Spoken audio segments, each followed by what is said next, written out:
Olá, bem-vindo a mais um vídeo aqui do nosso canal e estou aqui hoje para falar de um tema que me é muito caro, que é o capital intelectual e o capital cognitivo.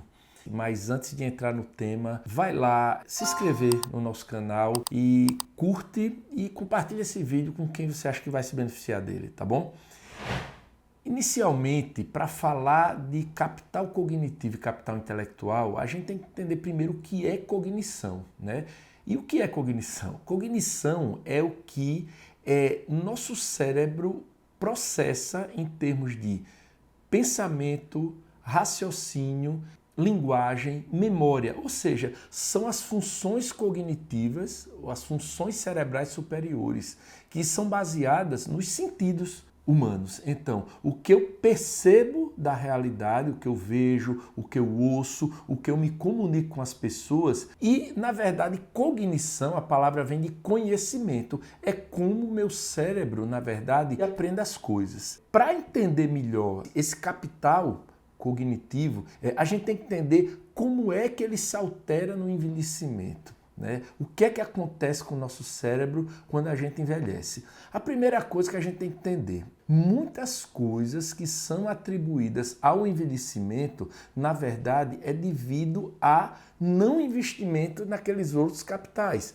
Né? Então, a perda que eu tenho do ponto de vista cognitivo, que muita gente diz, ele está esquecido da idade. Na verdade, ele está esquecido porque ele é sedentário. Porque a gente sabe que a atividade física, se manter ativo fisicamente, se manter ativo intelectualmente, se manter ativo socialmente, gera uma cognição melhor. Isso é fato. Então, primeira coisa, se eu quero investir no meu capital intelectual, no meu capital cognitivo, eu tenho que me lembrar de todos aqueles capitais que eu tenho conversado com vocês aqui. Então, primeiro ponto é esse. Outra coisa importante, a gente tem que entender que o cérebro da gente realmente envelhece. Claro, a pele da gente é o órgão que todo mundo vê. E a gente vê quando a pessoa está envelhecendo pela pele. Aparecem as rugas, o cabelo fica branco, né? E isso fica claro. Agora, e nosso cérebro também vai se alterar. O nosso cérebro também vai envelhecer. Primeiro, a gente tem que entender que o sensorial também se altera, porque tudo que meu cérebro capta para ter conhecimento, para ter cognição, ele capta dentro dos órgãos sensoriais. Então, minha visão, eu tenho a presbiopia, minha visão envelhece. Minha capacidade de escutar determinados ruídos, determinadas frequências se altera. Então, às vezes eu vou ter que ser mais atento. Meus mecanismos de atenção vão ter que se redobrar, porque minha audição já não está tão boa. Claro, gente, se eu disser para vocês que a área do cérebro, que é chamada córtex pré-frontal, que é essa região da fronte da gente, é a última a amadurecer. Né? Nos adolescentes, isso no final da adolescência, começo da vida adulta, que ela vai se consolidar, que ela vai formar a bainha de mielina, é a última a amadurecer. Porém, no envelhecimento, é a primeira a se perder. Por isso que quando a gente envelhece, a gente vai ter uma velocidade de processamento diminuída. Porque quem dá essa velocidade de processamento é esse lobo frontal, esse córtex pré-frontal. E outra coisa que acontece quando a gente envelhece, a capacidade de fazer várias coisas ao mesmo tempo também vai diminuir. Então, dupla tarefa fica mais difícil. Quando você vê uma pessoa jovem, com 20 anos, assistindo televisão, lendo, fazendo muitas coisas, uma pessoa idosa, se ela quiser ter um conhecimento, se ela quiser aprender, ela vai ter que parar e fica mais difícil. Outra coisa importante é assim as alterações de memória, gente. Quem não envelhece fica preocupado com sua memória, principalmente porque as doenças da memória, como a doença de Alzheimer, é o grande medo do envelhecimento, é o grande medo de quem está envelhecendo.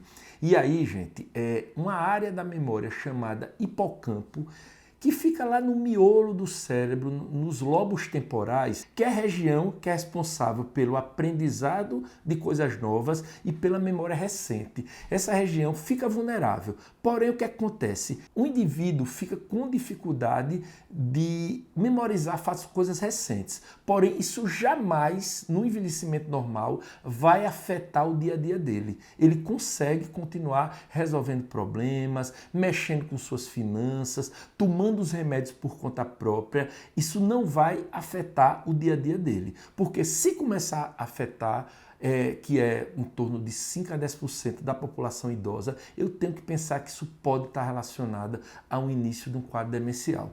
Então, a gente tem que ter muita atenção, porque é comum pessoas idosas terem queixa de memória.